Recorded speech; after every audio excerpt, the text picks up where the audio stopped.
Que a verdadeira graça e paz do Senhor esteja conosco, em nome de Jesus. De antemão, vamos começar aqui em Mateus, capítulo 24, a partir do versículo 15. Quando, pois, virdes que a abominação da desolação de que falou o profeta Daniel está no lugar santo, quem lê, entenda. Olha a incógnita, igreja. Então, os que estiverem na Judéia, a Judéia simboliza o povo de Deus, fujam para os montes. Versículo 19.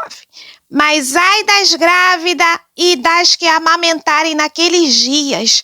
Aqui tem um ponto de exclamação para alertar pessoas fiéis a Deus a não se escandalizarem pelo caos que será instalado sobre a terra nesse tempo.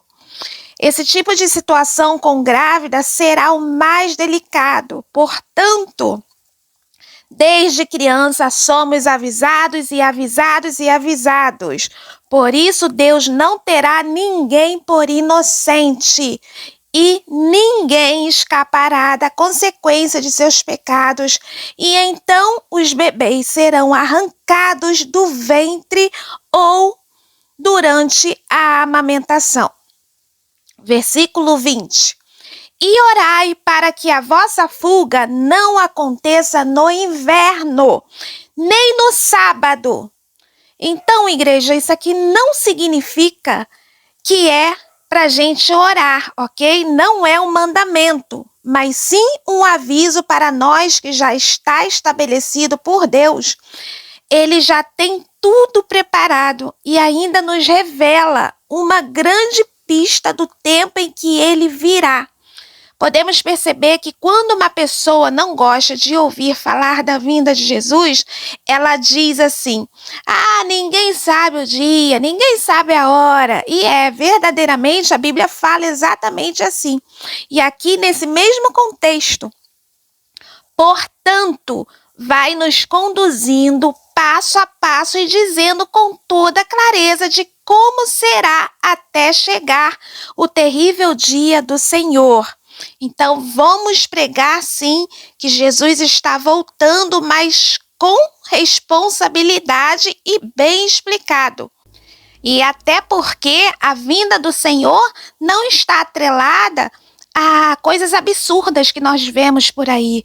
Não é uma mãe que tira a vida do seu próprio filho e várias outras atrocidades, mas sim quando as estrelas caírem do céu e, seguindo a organização do Senhor, a ordem certa é o ser que era para ser humano presenciar esses eventos catastróficos e se apavorarem mesmo com a fúria da natureza em decorrência de seus pecados e atrocidades, ok? Muitos estão sendo preservados para esse dia, né? Para esse dia do caos, para esse dia do espanto. E eles estão achando que estão sendo abençoados, né? Pois bem, voltando aqui ao raciocínio, não podemos ficar dizendo por aí que Jesus está voltando, pois o ímpio não entenderá nada e o fariseu vai a cada dia piorando por não poder compreender por que Jesus não voltou até hoje. Então, o que precisamos fazer? Como a gente vai falar? É avisar que a morte está nos rodeando, que a morte ela nos rodeia a todo momento e que devemos nos arrepender. Isso que nós devemos falar para os ímpios, que devemos nos arrepender dos nossos pecados e não voltar às mesmas práticas, pois quem morre já está definido, salvação ou condenação. E aí acabou. Para essa pessoa que morreu, Jesus voltou, ok? Essa é a maior evidência da vinda de Jesus, amados. Pois quando suceder a vinda de Jesus nas nuvens, a terra já não restará quase ninguém à nossa volta. Cada bairro, eu conjecturo que será exatamente como era. E me lembro que há uns 20 anos atrás as casas tinham seus quintais grandes, mas há uns 100 anos não se tinha nem vizinhos. tudo distante, e agora pelo pecado a recompensa será essa também. Até porque as pessoas cobiçam por demais umas às outras, que chega a dar náuseas. Só a misericórdia não consegue sequer disfarçar. E aí está o motivo da destruição do aglomerado de pessoas. Por isso eu adoro a palavra de Deus. Ela faz todo sentido, ela se encaixa perfeitamente, ela não é contraditória, mas é uma espada de 2 gumes e que dilacera até as minhas vontades pecaminosas. Então, igreja, precisamos ter esse despovoado como um grande sinal de que o dia está próximo. E para essa afirmação, o Senhor nos dá uma das referências em Mateus capítulo 16, versículo 28. Leiam, ok? Vamos voltar no versículo-chave em que o Senhor, já tendo seu dia de vinda definido, mas tendo imenso amor, tentando nos alertar para que vigiemos em dias de inverno, justamente pelo clima frio. E o que acontece nesse período? Ficamos mais intocados, com aquela preguicinha de se levantar, e até mesmo para orar. Às vezes é difícil, né? Você tem que pensar 2 vezes. E a palavra de Deus também fala contra o preguiçoso. O preguiçoso ele é duramente repreendido pelo Senhor. E a segunda coisa que o Senhor nos pede para orar é para que Ele não venha em um dia de sábado. E o que é esse dia de sábado? É justamente o que pode nos levar à distração. É o que acontece hoje, né? O habitual no mundo é tirar o sábado para se embebedar, dançar e se iludirem com a curtição momentânea a noite toda, porque no domingo podem descansar o descanso do sistema público.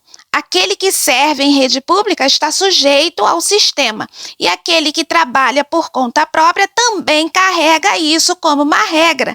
E quando tiverem um aniversário ou casamento na família, né, ou qualquer outra festa, também irão escolher um sábado para assim realizar suas festas. E por isso, no versículo 38, já no Novo Testamento, está relembrando como sucedeu a fuga no dilúvio, no versículo 38 de Mateus 24. Vamos ler. Porquanto, assim como nos dias anteriores ao dilúvio, comiam, bebiam, casavam e realizavam casamento, até o dia em que Noé entrou na arca e não perceberam, até que veio o dilúvio e os levou a todos. Assim será também a vinda do Filho do Homem. E fico aqui observando as igrejas inventando um monte de lanches para confraternização de tudo e daquilo. E isso é outra coisa que desagrada a Deus, pois a palavra de Deus diz claramente que o reino não é comida e nem bebida. A segunda passagem exorta também aos que participam da comunhão da ceia a não comerem por causa de fome. Ok. Nesse versículo, afirma que da mesma maneira Jesus voltará. Comiam, bebiam e davam-se em casamentos, né? E hoje faz a mesma coisa. Pois bem, agora vamos mergulhar mais fundo para que fique mais fácil de entender sobre a revelação do parecer do dia da vinda de Cristo em um sábado. Então vamos abrir o entendimento e observar que esse evento é de total espiritualidade. É um evento santo, sagrado. E por que ele não escolheria um dia em que sua igreja, tão obediente à sua palavra, guarde um dia sagrado para santificar? E assim serão arrebatados somente os que estão na torre de vigilância. E depois dessa revelação, eu vou orar, na verdade, para que eu morra em um sábado também. Ele me deu um privilégio, né, de nascer no dia de sábado. Olha isso, que coincidência, hein? Seria muita coincidência, né? Ok. Então, não vamos orar para que o Senhor não venha em um sábado, mas que nada venha nos tirar do foco no dia sagrado em que está estabelecido a nossa passagem para a eternidade. E para que essa passagem seja da morte para a vida, é necessário a purificação.